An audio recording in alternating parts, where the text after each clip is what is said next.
It is day 2 of the 31st Nigerian Economic Summit, with discussions around Nigeria's evolving fiscal landscape with a spotlight on tax and policy reform. Now, the chairman of the Presidential Committee on Tax and Fiscal Policy Reform, Taiwo Oyedele, delivered an address offering insights into the direction and goals of the reform agenda. Now, Oyedele outlined how the proposed changes aim to simplify Nigeria's tax system and also enhance revenue efficiency and reduce the burden on compliant businesses, as well as relieve pressure on lower income earners.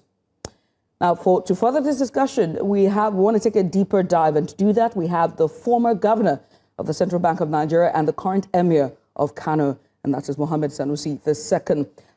Your Highness, thank you so much for joining us. We appreciate you for coming on to the news this evening.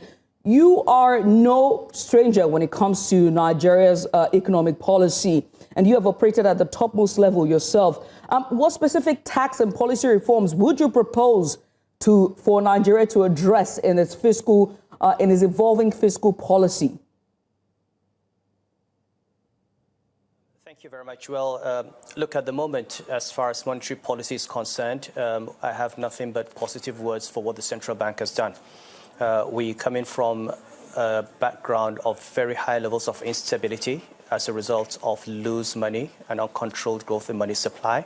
And the central bank has taken the last 1 year to mop up all that money. Interest rates are high, yes, but we have stabilized the exchange rate. We have pulled back from the brink of total economic collapse. Inflation is coming down. It's still at 20%, still very high, but it's coming down from the very high levels of a few years ago. We have built up reserves to over $40 billion. The economy has grown first quarter by more than 3%, second quarter by more than 4%. And this is the first time in a long time that this economy has been growing faster than the population. For many years, population growth has exceeded GDP growth. And this in a time when oil price has been moderate. So in terms of monetary policy and stability, I have nothing but commendation for the government. On the fiscal side, we have had an improvement in revenue to GDP ratios, an improvement in debt service ratios, a contraction in the deficit, and these are positive steps. But we still have a long way to go. I mean, I would like to see a better look at fiscal expenditure. We're still spending too much money on government, on the cost of governance, too many political appointees, too many officers. We still have to look at the quality of spending, the value for money, the processes for spending, because and the reason is that if we do not improve the quality of spending and put a rein on spending, we're going to continue borrowing. So after saving money from these expensive subsidies, after building up the government balance sheet, you go and spend it and then you have to borrow again. So we still have some steps to go on the fiscal side, but the first thing was to fix revenue. And I think with the tax reforms and with what we've seen so far, the fiscal side is on its way. Structural reforms take longer. We talk about the power sector. I would like to see that we put a stop to the mass importation of food. I know it was driven by a desire to bring down food prices, but it is in the end very counterproductive to domestic production and domestic producer prices. So hopefully we will get to a point where we go back on track with the reforms in the agricultural sector, fixing that cultural value chain and relying on domestic production to feed the nation. But all in all, I think I would say 70 to 80% of what the government has done and the direction it is on, I support. I do have some reservations about one or two things like the importation of food and the quality of expenditure and the nature of overheads. But I think we're on the right path, and we've got to keep working to get to the destination. But we're coming from a bad place, and we've come very far in the right direction. Now, there have been talks about diversification of our economy, and you've also preferred solutions whilst you were at the topmost level and even afterwards, when giving public speeches.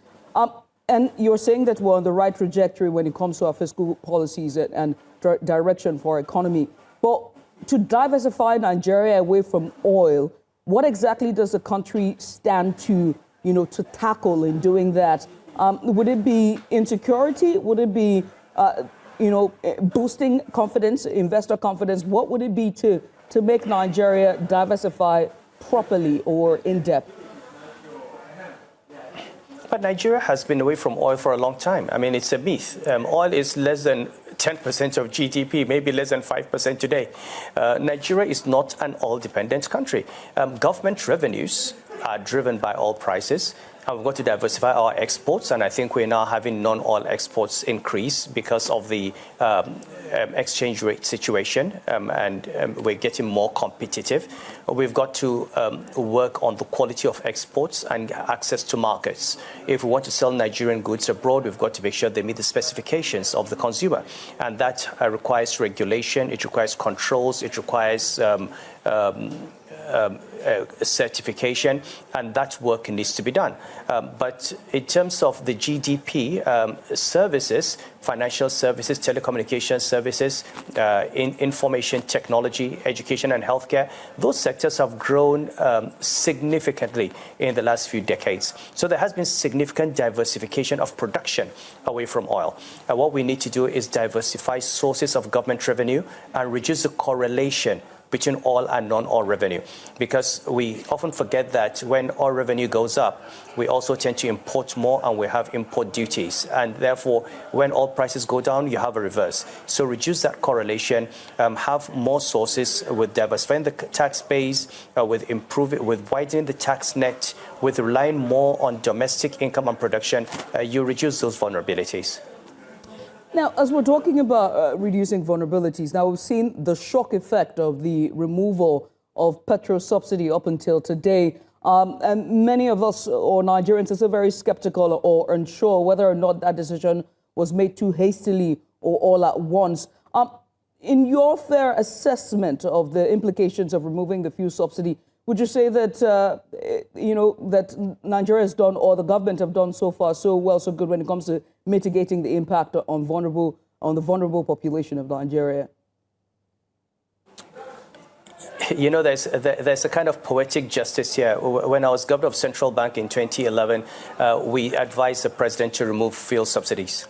Subsidies were removed, and some people went on demonstration, Occupy Nigeria, opposed it, and now they're in government and they've had to do it because that is the reality. Those subsidies needed to go. What the president did was absolutely necessary. And my experience with these things is, if you say you're going to remove subsidies gradually in this country, the vested interests and those who have profited from subsidy would make it difficult for you to complete it. Even with the President Jonathan, when we started, the negotiations were with Labour, where we would remove 50% of the subsidies and then remove the rest later. But once we took that first step, that was the end. So the decision to remove the subsidy, yes, it was shocking, and it was a shock treatment, shock therapy.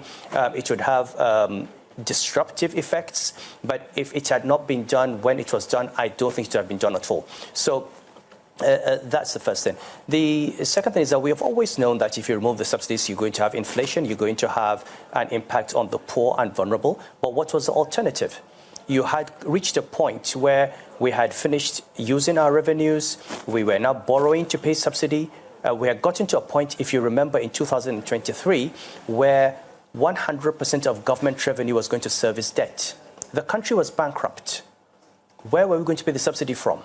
We were on the brink of economic collapse. The naira was on a free fall. So the idea of liberalizing the naira, tightening money, removing the subsidy to stabilize the economy pulled us back from the brink. Think of Venezuela under Chavez. Think of Zimbabwe under Mugabe.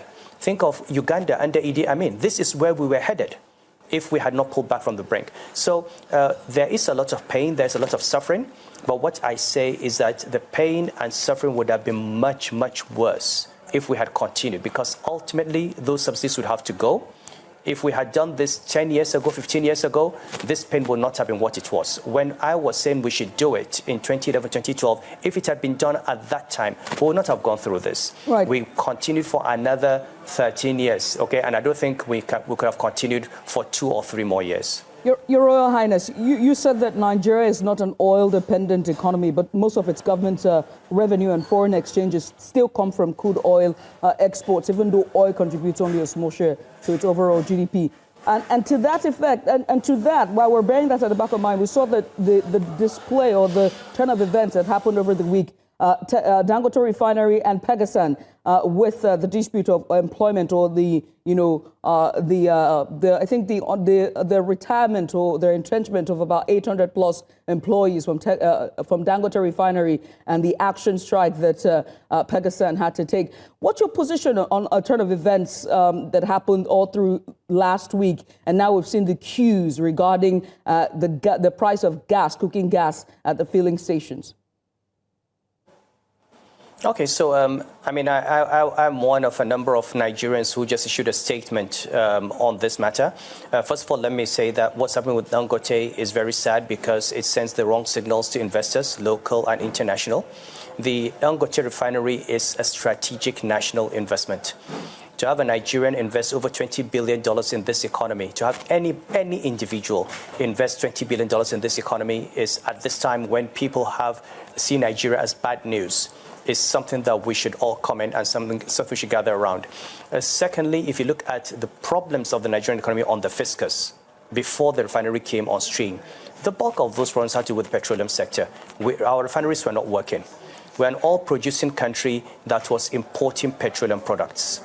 In addition to importing petroleum products and draining our foreign exchange, we had huge corruption and huge scams in the subsidy regime. I lost my job in the central bank because I was pointing out these leakages. Now, the refinery disrupts a business model for rent seekers, and that is why it will face opposition. It is not about rights. It is not about the economy. It's about people who see the model they've had for 30, 40 years suddenly disappearing. People have made billions of money from this business, claiming they imported petrol that they never imported, claiming money from NNPC as subsidy, and in an opaque manner, in a manner that has not been audited, in a manner where nobody sees. Now that model is disappearing. We're now going to be a net exporter of petroleum products. We're going to produce our petroleum products locally. We're not importing.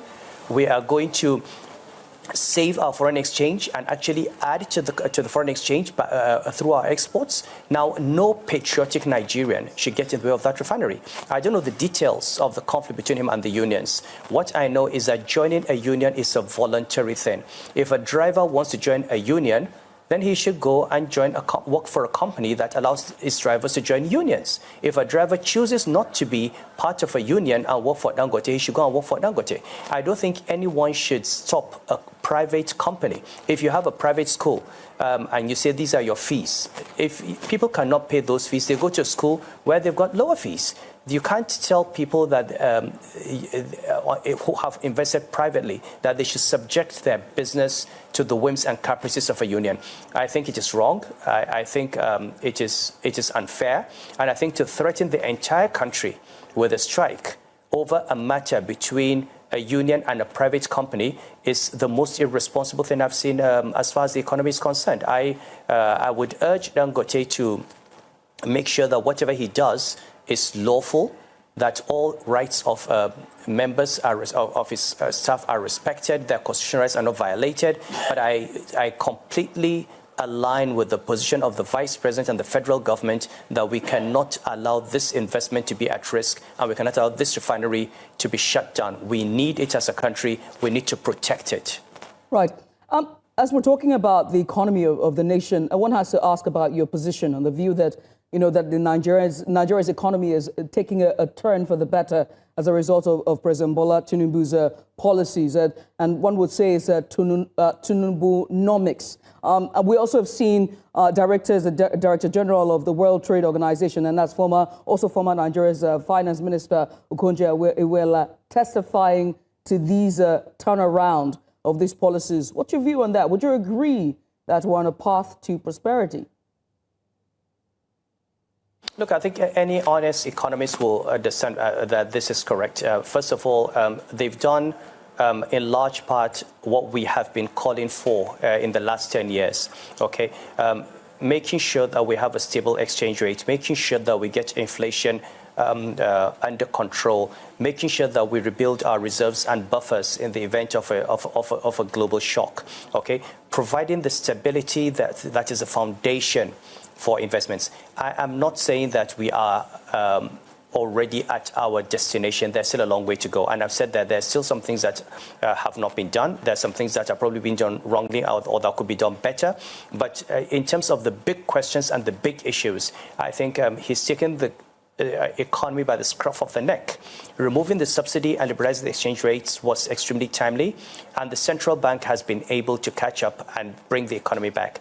Now, the numbers are there. The GDP growth in the first quarter was 3.13%, I think. In the second quarter, it was over 4%. And as I said earlier, this is the first time in a long time that population growth has fallen behind GDP growth, which means we can expect to see some improvement in per capita GDP. Now, 4% growth is not going to take us where we want to go. We need to aim for double-digit growth. We need to go for 10%, 11%, 12% year on year for us to really deal with poverty.